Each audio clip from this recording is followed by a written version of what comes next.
All right, so delegation and transfer of duties. When a contract's entered into, people receive duties or responsibilities. So these are the things that we have to do in order to receive the rights and benefits that we want from a contract. Okay, remember, there's always benefits and detriments in a contract.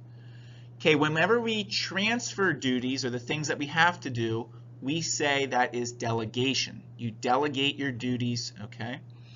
So even though duties can be delegated, the responsibility cannot. So what that means is you can have somebody go out and do the things that you were supposed to do, but you still are responsible for it getting done, okay?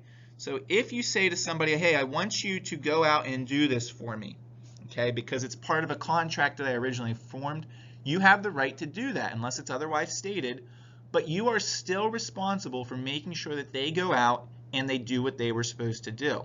Okay, so you can delegate the duty, but you have to maintain the responsibility unless, okay, there is this process called novation. Okay, novation can end a person's responsibility for a contract. Okay, but in order to do that, both parties in the original agreement, they have to agree that the responsibilities will be transferred. So the example here, Joe agrees to build a shed for Dave. Okay, so we have Joe and we have Dave, and Joe is going to build the shed for Dave. They form a contract. Okay, a month later, Joe asks Dave if Steve can build the shed instead. Dave agrees. Okay, so in this instance, Dave has agreed to the change in the duties. Okay, and therefore, Steve has taken responsibility of the shed. Okay, because Dave agreed to the change.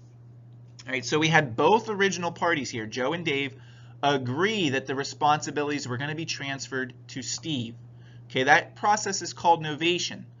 Okay, the other example on the flip side is we could still have Joe agreeing to build the shed for Dave. Okay, Joe goes and talks to Steve, but never goes and talks to Dave.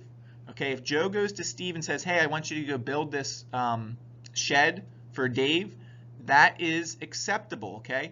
But in that instance, because Joe did not get Dave to agree to Steve building the shed, Joe is still responsible to Dave for the overall outcome of the shed, making sure that it's built on time, and built as they had agreed to. Okay, so it's important to recognize that you can transfer duties, but generally you maintain responsibility unless you go through a process of novation. And for novation to occur, you have to get both original parties to agree to the transfer of the duties. Okay, that's the only way that you can get out of the original responsibilities.